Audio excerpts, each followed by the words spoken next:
Bugun adamlarga bir bochka kvashni karom, bir bochka shirin karom va 60 kg asarti to'g'rab qo'yamiz. Adam ertalab telefon qilib, qizim bugun mabodo kelib, ozgina xizmat qilib bera olmaysanmi deb chaqirib qoldilar. Ukamni uylantiraman deb o'zim ersiz qolib ketmasam bo'lgani. Sababi har kuni to'yga harakatlarini deb kunda kunora uyga kelishimga to'g'ri kelyapti. Biz oilada 4 ta qiz, bitta o'g'il farzandimiz, 4 ta opa-singillar hammamiz turmushga chiqib, bolali, chaqali bo'lib ketganmiz. Endi nasib ukamga xudo xohlasa to'yga harakatidamiz.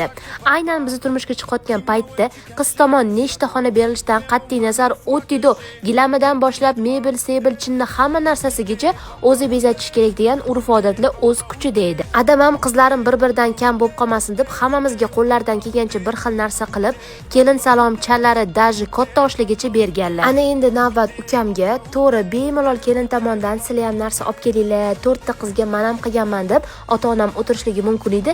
Lekin bugun aynan ukamni o'tido xonasini bezatish uchun gilam, parda, mebel, sebel, zalli gilamlarigacha tanlash uchun va zakaz berish uchun ketishdi. Qiz bo'lib turib shunaqa xursandchilik kunlarda foydamiz tegmasa deb o'ylab, hamma ishga qarashib olishga harakat qilyapman. Xo'jayinim ham meni poddeshga qilyaptilar va men ham har kuni shu yerdaman. Qarindosh urug'lar g'iybat qilib, bu ajrashdimi, namuncha har kuni ota-onasinikiga borib kelaveradi yoki biri to'la ajrashib qolib keta qolsin deyshayotgan bo'lsa ham. Birinchi shirin karom, keyin bo'lsa kvashni, keyin bo'lsa 60 kg asartilarni to'rab, oyimga ham foydam tegsin deb polni uylarini uborkalar qilib